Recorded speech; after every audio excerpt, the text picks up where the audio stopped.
Ondel-ondel telah menjadi ikon kota Jakarta sejak dahulu. Di balik bentuknya yang unik, tersimpan berbagai macam nilai budaya asli Betawi yang makin tergeser oleh perkembangan zaman. Tapi hal ini tidak berlaku bagi dua seniman bernama Jul Henry dan Murwanto. Malahan, mereka membuat patung ondel-ondel setinggi 9 meter di kawasan Kemayoran, Jakarta Pusat.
Rumah kebaya dan lagu kicir-kicir pun semakin terdengar asing di telinga masyarakat.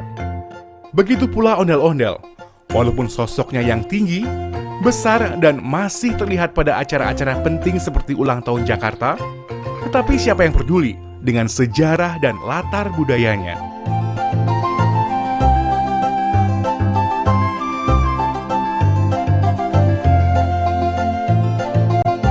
Untungnya Lembaga Kebudayaan Betawi gencar melestarikan budaya Betawi melalui berbagai macam kegiatan.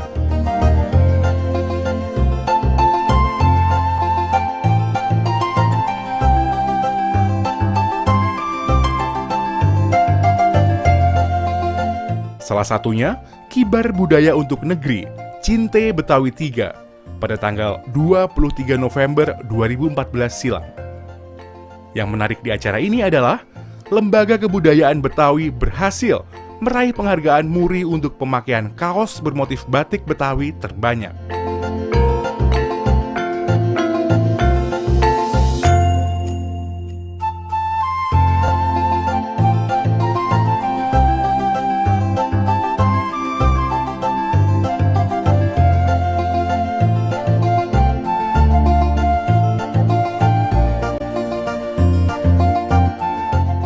Lembaga Kebudayaan Betawi juga merupakan wadah yang tepat dalam mencari tahu tentang asal-usul kesenian Betawi, yaitu ondel-ondel.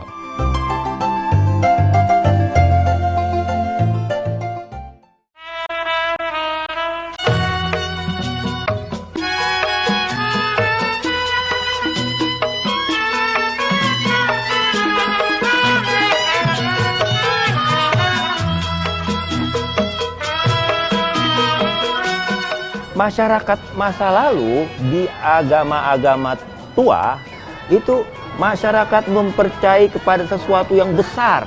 Bentuk besar itu mereka akhirnya lihat gunung, lihat pohonan besar.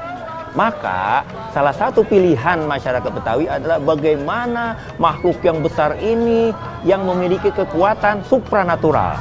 Jadi mereka mengidentikan bahwa makhluk yang besar ini memiliki kekuatan yang besar yang menjadi penolong dia.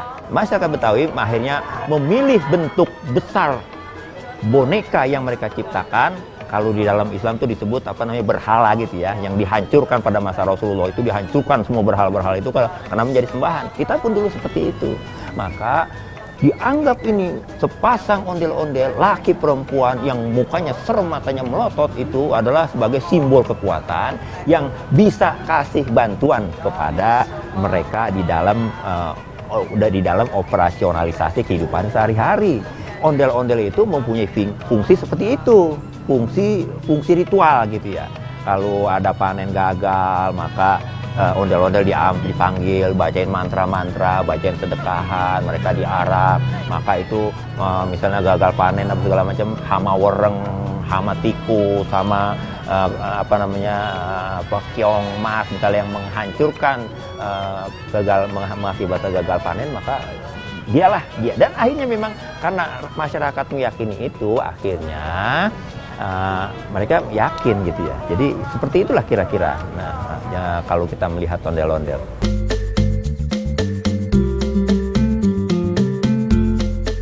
Kalau zaman dahulu kan sebagai ungkapan manusia yang lemah ini harus berserah diri selalu kepada Yang Maha Kuasa. Jadi Yang Maha Kuasa itu yang seperti saya ceritakan tadi adalah makhluk yang besar, yang pra-Islam. Nah, kemudian kalau juga itu jadi penyerahan manusia kepada Yang Maha Besar. Maka diciptakanlah boneka besar yang dianggap memiliki kekuatan. Sebetulnya simbol masyarakat bukan hanya itu juga, termasuk juga simbol gunung yang akhirnya menjadi tumpal, yang menjadi ujung rebung di dalam kain dan batik segala macam, itu menjadi simbol kekuatan, keteguhan, kekokohan. Karena simbol gunung itu adalah gagah. Gunung itu kan bentuknya segitiga gitu ya. Nah, kalau di Betawi mau segitiga, mau sono,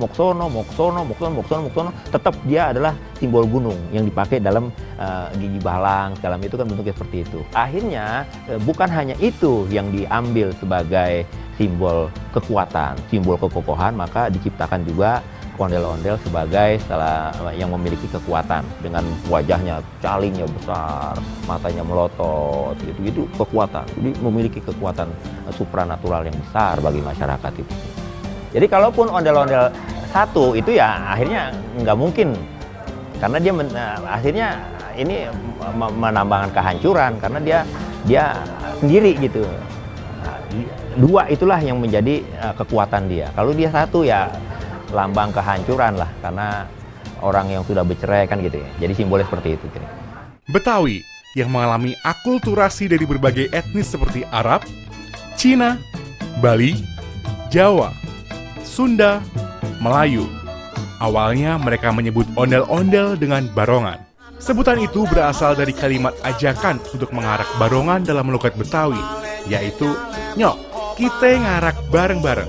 Namun, pada awal tahun 1970, terciptalah lagu ondel-ondel oleh Joko Subagio yang dinyanyikan Benyamin Sueb.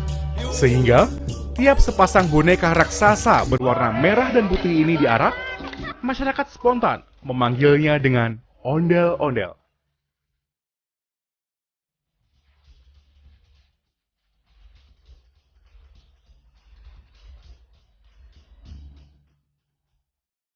Kalau ondel-ondel kan kalau nggak hidungnya pesek kan jelek. Gitu ya. Iya, ciri khasnya ondel-ondel harusnya hidungnya mancung semua. Karena pembuatan manusia.